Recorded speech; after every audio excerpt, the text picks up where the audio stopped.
The cold bite of the early autumn wind cut through my coat as I walked towards our apartment. I decided to leave work early today, a rare luxury afforded by a few completed projects and a manageable workload. The city buzzed around me, a symphony of honking taxis and distant sirens, but my mind was elsewhere. The usual routine of the office, the endless flow of emails, seemed distant, almost inconsequential. The familiar sight of our building brought a sense of relief. I unlocked the door with the key I always kept hidden under the mat. A habit I'd never questioned until now. The quiet of our home greeted me as I entered, a stark contrast to the chaos outside.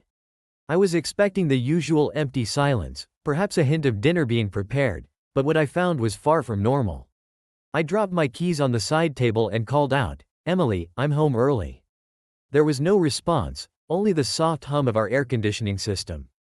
I slipped off my coat and walked towards the living room, my footsteps muffled by the plush carpet. As I turned the corner, the sight that met my eyes was like a punch to the gut. There, sprawled on our leather couch, was Emily, her head resting against Lucas's chest. They were tangled together, their bodies pressed intimately against each other. Emily's hair was splayed out across the cushions, and Lucas's arm was draped possessively around her shoulders. For a moment, time seemed to stand still. My heart raced, each beat thundering in my ears. The room felt smaller, the walls closing in on me. I stood frozen, staring at the scene before me. It was as if my entire world had shattered in an instant, pieces of my trust and love scattering like broken glass. Emily's eyes, usually so warm and loving when they looked at me, were now closed in contentment as she nestled closer to Lucas. I could see the gentle rise and fall of her chest as she breathed deeply, completely unaware of my presence. Lucas, on the other hand, had his eyes closed as well, a look of satisfaction etched on his face. A wave of emotions surged through me, shock, anger, and an overwhelming sense of betrayal. How long had this been going on? The questions raced through my mind, but I couldn't find the answers. My throat felt dry, and I had to swallow hard to keep from making any noise. I took a step back, trying to steady my breathing. The room, once a sanctuary, now felt suffocating. The laughter and light-hearted moments we had shared here seemed like a distant memory, replaced by this cruel reality. I wanted to confront them, to yell and demand answers, but the sight of them together left me paralyzed. Turning slowly, I walked away from the living room, the weight of what I had just witnessed pressing down on me with every step. I moved through the apartment in a daze, my mind struggling to process the scene. The kitchen, usually filled with the aroma of Emily's cooking, was now just another room in a house that had suddenly turned foreign. Finally, I sank onto the edge of our bed, staring blankly at the wall. My heart was pounding in my chest, each beat echoing the betrayal I had just seen. My hands trembled as I tried to make sense of it all.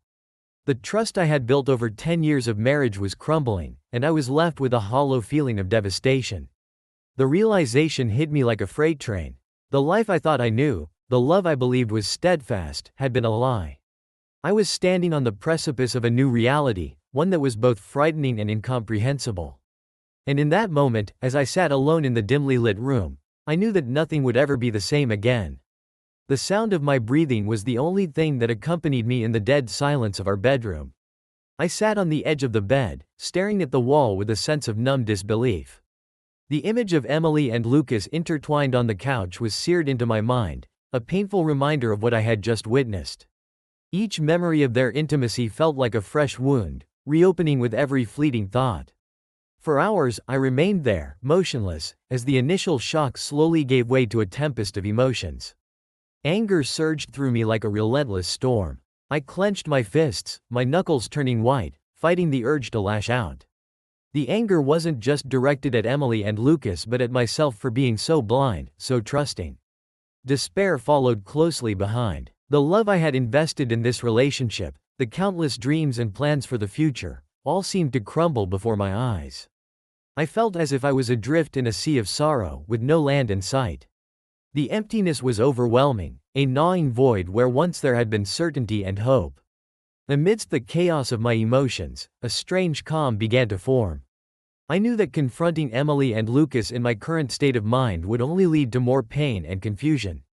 I needed clarity and a moment to gather my thoughts and emotions before making any decisions. The weight of the revelation was too heavy to bear in the immediate aftermath. I rose from the bed with deliberate slowness, trying to calm the turmoil inside me. My mind was racing, yet I forced myself to focus on practical steps. I needed a plan, a way to channel my energy into something constructive rather than letting it consume me. The first decision was to get out of the apartment. I grabbed my coat and keys, and with a deep breath, I stepped out into the crisp evening air. The city outside was a stark contrast to the emotional storm raging within me. The noise, the lights, and the movement of people all felt surreal, as if I were an observer rather than a participant. I walked for hours, allowing the physical exertion to help clear my mind. My footsteps echoed in the empty streets as I navigated through familiar neighborhoods, now tinged with a new sense of alienation. I avoided the places Emily and I used to frequent, not ready to face the memories associated with them. Eventually, I found myself in a small park, a quiet respite from the clamor of the city. I sank onto a bench, my breath visible in the chilly air. The park was empty, save for a few scattered leaves and the occasional distant sound of a dog barking.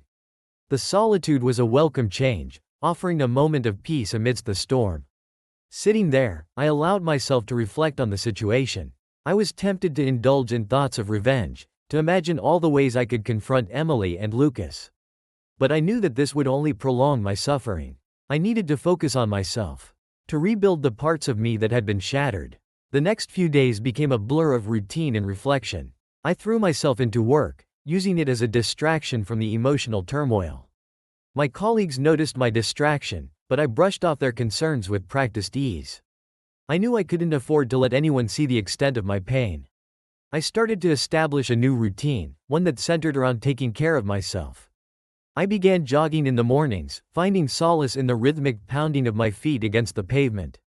The physical exertion was a welcome reprieve, offering a sense of control and accomplishment.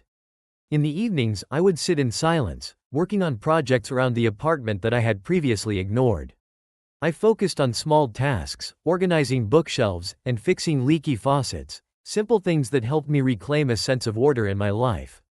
Despite my efforts to stay busy, the emotional weight was never far from my mind. The sight of Emily and Lucas haunted me in quiet moments, a constant reminder of the betrayal I had endured. But I resolved to face this pain head-on, to use it as fuel for self-improvement rather than letting it drown me. I understood that the road ahead would be long and difficult, but for now, I focused on taking small steps toward healing. I knew that eventually, I would have to confront Emily and make decisions about our future. But I needed to be prepared, to face the situation with a clear mind and a steady heart. In this period of intense self-reflection and growth, I clung to the hope that, eventually, I would emerge stronger and more resilient. I was determined not to let this betrayal define me but rather to use it as a catalyst for personal transformation.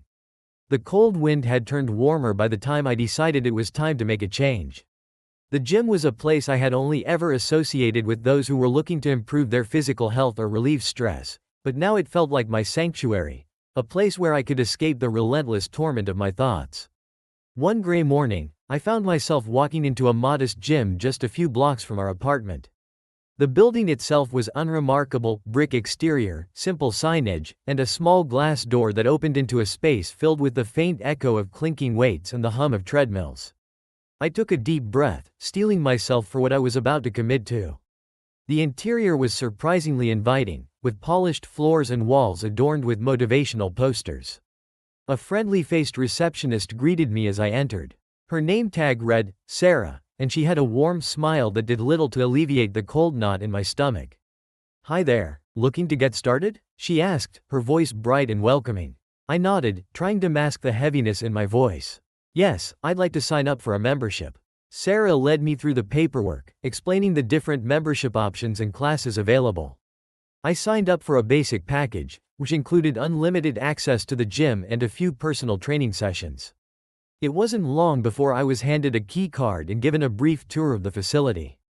The gym was a well-equipped space, with rows of machines and free weights, an area dedicated to cardio, and a small section for group classes. I felt a flicker of resolve as I looked around. Here, I hoped to find a distraction from the swirling storm of anger and sadness that had consumed me. I threw myself into the workout routine with an intensity that surprised even me. My days began early, with the sound of the alarm dragging me out of sleep and into my running shoes. I would hit the gym before dawn when it was still quiet and the world outside felt distant and irrelevant. At first, my workouts were driven purely by frustration. I pushed myself harder and harder, lifting weights until my muscles burned and running on the treadmill until I was drenched in sweat. The physical exertion was a harsh but effective way to channel the anger I felt toward Emily and Lucas. Each drop of sweat, each rep, felt like a small act of defiance against the betrayal that had shattered my world. Gradually, the gym became my refuge. The routine provided a semblance of control amidst the chaos of my emotions. I found a rhythm in the repetitive movements, a brief respite from the relentless stream of hurtful thoughts. The physical challenge became a welcome distraction, a way to forget, if only temporarily, the deep pain that lingered just beneath the surface. My trainer, a no-nonsense woman named Carla, was instrumental in pushing me beyond my limits. She had a knack for sensing when I was holding back, and she pushed me to confront the physical pain as a means of battling the emotional turmoil. Her encouragement was blunt but effective, and her presence in my workouts became a steadying force. In the evenings when the gym was less crowded, I would stay late, working out in a solitary haze. The rhythmic thud of weights and the whir of cardio machines created a symphony of sorts, a backdrop to my increasingly obsessive routine. The exhaustion from these late-night sessions provided a temporary escape from the relentless loop of thoughts about Emily and Lucas. I avoided socializing at the gym. I didn't want to explain my frequent presence or the intensity of my workouts. The gym was a space for me to be alone with my thoughts, even if they were dark and twisted. My interactions were limited to brief exchanges with Carla and the occasional nod to other gym-goers. As the weeks passed, my body began to change. The muscles I had neglected for years were now more defined, and I could see the results of my relentless effort in the mirror. But the physical transformation was secondary to the mental escape I was achieving. The gym had become a battleground where I fought not just for physical strength but for a semblance of peace. The hours I spent at the gym were not just about building muscle but about reconstructing myself. Every set of weights lifted, every mile run was a step towards reclaiming my sense of self. I threw myself into this new routine with a fervor that bordered on obsession, using the gym as a shield against the relentless pain that had become my constant companion. For a while, the gym was my sanctuary, a place where the outside world and its cruelties were kept at bay. And in this space, amidst the clanking of weights and the hum of machines, I found a measure of solace, however fleeting it might have been. The gym had become my sanctuary, a place where I could lose myself in the grind of exercise and momentarily forget the turmoil of my personal life.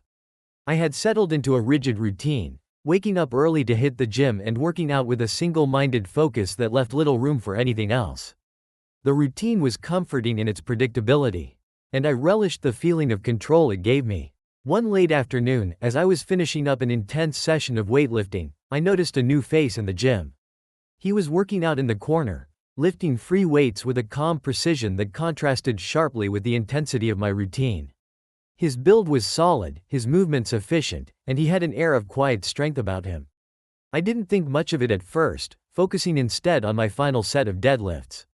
But when I switched to the treadmill for my cooldown, I noticed the man again, this time sitting on a bench, catching his breath and wiping sweat from his brow. There was something about him that made me curious. Maybe it was the stoic expression on his face or the sense that he was dealing with his internal struggles. I finished my run and decided to approach him. I introduced myself, offering a nod and a polite, "Hey, I've seen you here a few times. I'm Jason." He looked up, and for a moment, I saw a flicker of recognition in his eyes.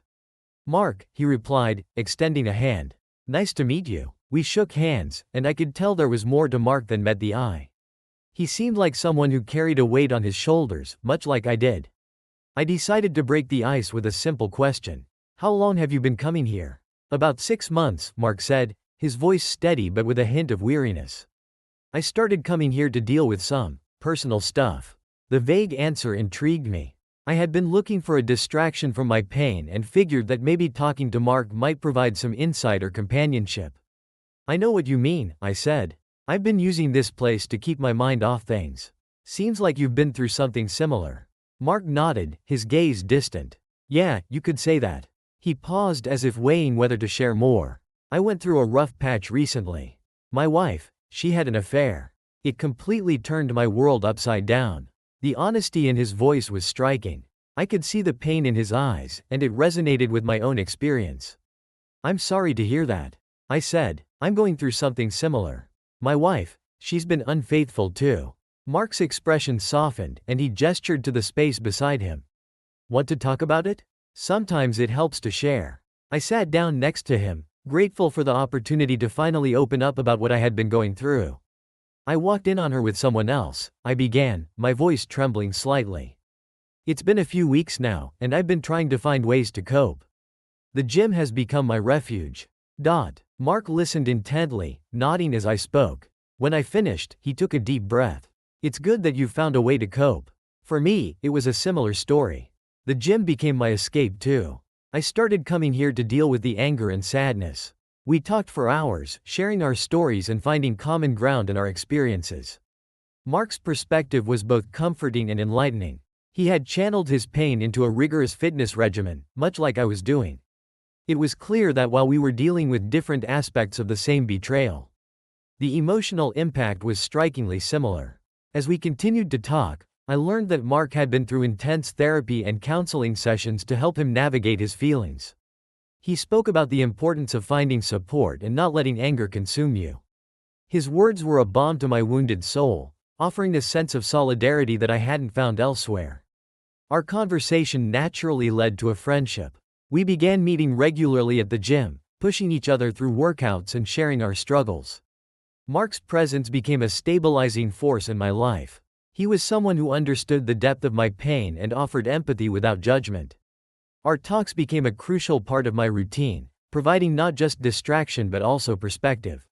Mark and I found solace in each other's company, and our bond grew stronger with each session.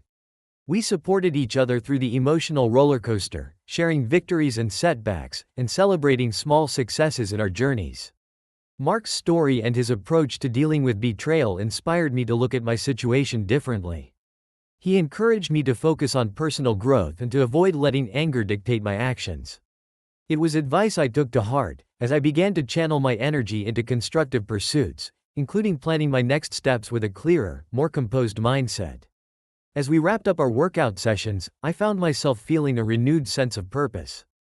The gym, once just a place to escape, had become a venue for connection and healing. Mark's friendship and understanding had given me a new perspective. And for the first time since discovering Emily's betrayal, I felt a glimmer of hope amidst the shadows. One particularly grueling afternoon, after a session of heavy lifting that left both of us drenched in sweat, Mark and I found ourselves sitting on the benches in the gym's locker room, our faces flushed with exertion. We had just finished discussing our plans for the day's workout, but our minds were already shifting to more pressing matters. "Jason," Mark said, catching his breath and wiping his forehead with a towel. "I've been thinking, we need to come up with a plan, something that will hit them where it hurts." I nodded, feeling the familiar sting of betrayal as I considered Emily and Lucas. "I'm with you. I've been stewing over this for weeks, trying to come up with a way to make them pay. But I want it to be more than just personal satisfaction. I want them to understand the consequences of their actions." Mark leaned back, a thoughtful look on his face. "It's not just about revenge. It's about making them face the public shame they deserve. That's where it'll hurt them the most." I raised an eyebrow. "Public shame? How do you mean?" Mark's eyes sparkled with determination as he began outlining his thoughts. "I was thinking about how both of us have suffered because of their actions. If we expose them in a way that forces them to confront the consequences publicly, it'll not only hurt them but also show everyone the true nature of their betrayal." The idea resonated with me. I had been so focused on the personal aspect of revenge that I hadn't considered the broader impact. Public exposure, that could work. But we need to make sure it's done in an impactful way. Something that they can't just brush off. Mark nodded, pulling out his phone and opening a notepad app. "Let's brainstorm some ideas. We need a platform that will reach the right audience and ensure they can't escape the fallout." We began to sketch out a plan, discussing various avenues for public exposure. Mark suggested a few options, including social media, where we could use accounts to share information. Or even a more direct approach like organizing an event where we could confront them publicly. "Social media could be effective," Mark said. It's fast, it's broad, and it's something they can't easily ignore. We could set up anonymous accounts and start leaking information, gradually building up to a major reveal. I considered this, weighing the pros and cons. It's a good idea, but we'll need to be careful about how we present the information. We want to make sure it's credible and impactful, not just a series of vague accusations. Mark agreed. We should gather concrete evidence, photos, messages, anything that clearly shows the betrayal. If we can make a compelling case, it'll be hard for them to deny. We spent the next hour planning out the specifics. Mark's experience with handling sensitive information helped us craft a strategy that was both cautious and aggressive. We decided to start by collecting as much evidence as possible, ensuring that every claim we made was backed by solid proof. Once we had the evidence, we would create a series of posts on social media, starting with smaller, less incriminating pieces to build interest and credibility. Gradually, we would escalate to more damning revelations, ensuring that the public and their circle of friends and colleagues were fully aware of the situation. I think we should also consider involving a local news outlet, Mark suggested. If we can get them to cover the story, it'll add another layer of credibility and reach a broader audience. I agreed, feeling a sense of determination. Let's do it. We'll need to be meticulous in our approach, but if we pull this off, it'll be a powerful statement. We finalized our plan, each of us taking responsibility for different aspects of the execution. Mark would handle the collection and organization of evidence, while I would focus on creating and managing the social media campaign. We both agreed to meet regularly to review our progress and adjust the strategy as needed. As we wrapped up our discussion, I felt a renewed sense of purpose. The plan wasn't just about revenge, it was about reclaiming control and making sure that Emily and Lucas faced the reality of their actions. The thought of seeing them confronted with the full weight of their betrayal was a powerful motivator, driving me forward with a newfound resolve. We left the gym that day with a sense of camaraderie and a shared mission. The path ahead was fraught with challenges, but together, Mark and I were determined to see it through to the end. Our plan for revenge was set in motion, and with each step, I felt a small measure of the pain begin to lift, replaced by the hope of justice and closure. The gym was eerily quiet as the last of the patrons filtered out, leaving Mark and me in the lounge, our minds buzzing with anticipation. Our strategy was taking shape, and it was time to bring our plan for revenge into focus. With sweat still drying on our brows, we sat down, and Mark began to outline our next steps. We need to make sure our message is heard loud and clear, Mark said, pulling out a notebook. His eyes sparkled with a mix of excitement and determination. A corporate party could be the perfect setting for this. The idea resonated immediately. A high-profile event where both Emily and Lucas would be present was an ideal stage for our revelation. It would provide a formal and public arena, ensuring that the impact of our actions would be maximized. Mark laid out his vision for the event. We'll need to book a venue that matches the sophistication of a corporate gala. Something sleek and modern. It should feel important, a place where people expect to witness significant events. I nodded in agreement, envisioning the kind of space that would set the right tone for our plan. Absolutely. It has to be the kind of place where people come with expectations of formality and high status. Next, we turned our attention to the guest list. We should make sure to invite a mix of Emily's and Lucas's colleagues, friends, and a few key journalists, Mark suggested. The idea is to create an audience that includes their professional and social circles. The more people who see this, the better. I agreed, adding, and we need to ensure that the media coverage is substantial. We should reach out to local news outlets and offer them exclusive access to the event. The broader the coverage, the bigger the impact. Mark's plan was detailed and precise. We'll organize the event with a gala night theme. Elegant decor, a red carpet, a formal dress code. Everything needs to be in place to make it feel significant. We'll use this atmosphere to set the stage for our reveal. The centerpiece of our plan was the dramatic presentation of evidence. Mark proposed using a multimedia approach, projecting photos, videos, and text messages onto a large screen. This way, the evidence will be clear and undeniable, he said. We'll also prepare a brief, compelling statement to introduce the presentation. The timing was critical. We decided to schedule the presentation for the peak of the evening, after dinner but before the awards ceremony. This timing would ensure that the audience was fully engaged and that the impact of the reveal would be felt most intensely.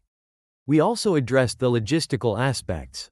We'll need to arrange for discreet security to handle any unexpected disruptions, Mark said. And we should prepare contingency plans for potential issues. Like if they try to downplay the situation or if there's backlash. As we wrapped up our planning session, the weight of the task ahead settled in. We had crafted a meticulous plan. One designed to ensure that Emily and Lucas faced the full consequences of their actions. The idea of finally confronting them with their betrayal was both exhilarating and nerve-wracking. Mark and I left the gym that evening with a shared sense of purpose. Our plan was set into motion, and each step we took brought us closer to achieving the justice we sought. The anticipation of the upcoming event was a driving force, pushing us forward as we prepared to execute our strategy and make sure the truth was brought to light in the most impactful way possible. The evening of the corporate gala arrived, and with it came an air of sophistication and anticipation. The venue was stunning, an upscale, modern event space that exuded elegance. The room was adorned with gleaming chandeliers, plush carpets, and elegantly set tables. The soft hum of background music filled the air, punctuated by the murmur of guests mingling and the clinking of glasses. Mark and I arrived early to ensure everything was in place. We had worked tirelessly to make this event flawless. And now it was time to execute our plan. I could feel the weight of the moment pressing down on me as I observed the guests arriving in their formal attire, each one contributing to the air of high expectation. Mark and I kept a close watch on the proceedings. We made sure that the multimedia equipment was functioning perfectly, and we double-checked that the presentation materials were in place. We had a discreet earpiece system set up to communicate with each other during the event, allowing us to coordinate seamlessly. The gala was progressing smoothly. Guests enjoyed cocktails and hors d'oeuvres while engaging in lively conversations. The atmosphere was one of genteel celebration, completely at odds with the dramatic revelation we were about to make. Mark and I exchanged a nod as the time for the main event drew near. As the evening continued, I kept an eye on Emily and Lucas, who appeared to be in high spirits. They were mingling effortlessly, their smiles and laughter seemingly genuine. It was surreal to watch them so carefree, knowing the storm that was about to hit. When the time came, we signaled to the event coordinator, who promptly announced that a special presentation was about to begin. The room quieted down, and all eyes turned to the stage where a large screen awaited. Mark and I took our places behind the scenes, ready to execute our plan. I could feel my heart racing as we prepared to reveal the evidence. With a final deep breath, Mark activated the presentation, and the screen came to life. The first image flashed onto the screen, a photo of Emily and Lucas together, captured in an intimate moment. Gasps rippled through the room as the audience took in the image. The background music faded, replaced by a tense silence. Mark and I stood in the shadows, watching the crowd's reaction with a mixture of anticipation and satisfaction. The presentation continued, moving through a series of incriminating photos and messages. Each new slide added to the growing sense of shock and disbelief among the guests. When the screen displayed a video clip of Emily and Lucas in a compromising situation, the reaction was immediate and visceral. Whispers turned into murmurs, and then into outright conversations as people processed the gravity of the betrayal. Emily's face turned pale, and she looked around in disbelief, her composure cracking under the pressure. Lucas, too, was visibly shaken. His confident demeanor faltered as he tried to make sense of what was happening. The room was abuzz with chatter, and the once celebratory atmosphere was now charged with tension and scandal. I watched as Emily and Lucas tried to make sense of the situation. Emily's attempts to explain or deny the evidence were met with incredulous looks and disbelief from the crowd. Lucas, visibly uncomfortable, attempted to confront us but was quickly subdued by the weight of the evidence and the collective judgment of the guests. The culmination of our plan was both exhilarating and surreal. The guests' reactions ranged from shock and sympathy to anger and disgust. Emily and Lucas were left exposed, their betrayal laid bare in front of their professional and social circles. Mark and I exchanged a look of quiet triumph as the event unfolded. The public exposure we had planned for so meticulously was playing out exactly as we had hoped. The once gleaming glamour of the evening was now overshadowed by the raw drama of the revelation. As the presentation concluded, the room erupted into a mix of reactions, some applauding the bravery of exposing the truth, others quietly murmuring in disbelief. Emily and Lucas, now the center of attention in the worst possible way, were left to face the fallout of their actions. The finality of the moment was palpable. The guests slowly began to disperse, and the once bustling venue now felt heavy with the weight of what had transpired. Mark and I took a moment to reflect on what we had accomplished. The revenge we had sought was complete, and the truth had been revealed. The aftermath of the event was a mix of relief and reflection. We had succeeded in our mission, but it was clear that the fallout would continue long after the night ended. As we left the venue, the sense of closure was tempered by the awareness of the broader implications of our actions. The gala had been a stage for the dramatic unveiling of betrayal, and as Mark and I walked away, we knew that the echoes of the night would resonate for a long time to come. The days following the gala were a whirlwind of chaos and change. The exposure of Emily and Lucas's betrayal had reverberated far beyond the walls of the event space. News outlets picked up the story, and it spread quickly through social media. The fallout was swift and unforgiving. Emily and Lucas faced the full brunt of public scrutiny, their professional reputations tarnished and their personal lives exposed. For me, the aftermath was both liberating and disorienting. The satisfaction of seeing my plan come to fruition was mixed with a profound sense of reflection. As the media frenzy settled, I found myself grappling with the consequences of my actions. The sense of vindication that had once driven me was now overshadowed by a deep introspection. I had arranged to meet Emily in a neutral setting, a quiet cafe where we could talk without the intrusion of others.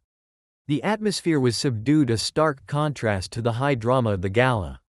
When she arrived, she looked exhausted and worn, her demeanor a stark departure from the confident facade she had maintained before. As we sat down, I could see the weight of the past few days etched into her features. Her eyes were red, and there was a heaviness in her voice that spoke of regret and resignation. "Jason," she began, her voice trembling, "I never meant for things to end up like this. I'm sorry for what I did." I listened, but the anger that had fueled me was replaced by a cold clarity. "Emily, the damage has been done," I said, my voice steady but distant. "The truth is out, and the consequences have unfolded just as we planned. But this isn't just about what happened at the gala. It's about the years of deceit and the broken trust." She nodded, tears brimming in her eyes. "I know. I made mistakes, and I understand why you felt the need to act the way you did. I wish I could undo it all." I took a deep breath, searching for the right words. "I think it's best if we end this now. We need to move on from each other and find a way to heal. I can't keep holding on to the past. It's time for both of us to start anew." The conversation was painful but necessary. Emily accepted my decision with a heavy heart, acknowledging that our relationship had reached its end. We parted ways with a mix of sadness and resignation, knowing that there was no turning back. In the weeks that followed, I focused on myself. The intensity of the gym had given way to a more balanced approach to fitness and health. I began exploring new hobbies and interests, reconnecting with old friends, and finding solace in activities that brought me genuine joy. The lessons learned from the past were shaping my approach to life, and I was determined to embrace a new beginning. I started attending therapy sessions to work through the emotional aftermath of the betrayal and the complex feelings that had emerged from my actions. It was a valuable process, helping me to understand my motivations and to find a healthier way to cope with pain and anger. As the months passed, I found myself gradually moving forward. My focus shifted from the past to the future, from anger and revenge to personal growth and renewal. I began to appreciate the value of forgiveness, both for myself and others. It was clear that holding on to anger only served to weigh me down, and I made a conscious effort to let go of the bitterness that had consumed me. One day, as I walked through a park on a crisp autumn morning, I felt a sense of peace that had been elusive for so long. The leaves were turning vibrant shades of red and gold, a reminder of the beauty of change and renewal. I realized that I was no longer defined by the betrayal and the revenge I had sought. Instead, I was carving out a new path, one shaped by the lessons of the past and the promise of a brighter future. Starting over wasn't easy, but it was necessary. I embraced the opportunity to reinvent myself, focusing on personal development and the pursuit of genuine happiness. The journey of healing and self-discovery was ongoing, but I was determined to approach it with optimism and resilience. As I looked ahead, I felt a renewed sense of purpose. The experience of betrayal and revenge taught me invaluable lessons about trust, integrity, and the importance of letting go. With each step I took toward rebuilding my life, I carried with me the knowledge that I had emerged stronger and wiser from the ordeal. The future was uncertain, but it was mine to shape. And as I embraced this new chapter of my life, I did so with a sense of hope and a commitment to moving forward with grace and determination. As Emily and I parted ways, the weight of our shattered past hung heavily in the air. She left the cafe with a sense of finality, her face a canvas of sorrow and regret. In the following weeks, she faced the fallout from the scandal head-on. Her professional life was in disarray, and the public's judgment took a toll on her well-being. However, Emily was determined to rebuild her life, no matter how daunting the task seemed. Over time, Emily began to take small but significant steps toward healing. She sought therapy to address her issues, facing the emotional scars left by the betrayal and the subsequent public humiliation. Gradually, she found solace in reconnecting with old friends and family, those who had stood by her before the storm. These connections provided her with a support system that was essential for her recovery. She also enrolled in personal development workshops, focusing on self-improvement and finding a renewed sense of purpose. As months passed, Emily's life began to stabilize. She managed to salvage parts of her professional career, taking on freelance work and rebuilding her reputation from the ground up. Though the journey was far from easy, she embraced the opportunity for a fresh start with resilience and determination. By focusing on personal growth and surrounding herself with positive influences, Emily gradually found a new rhythm in her life.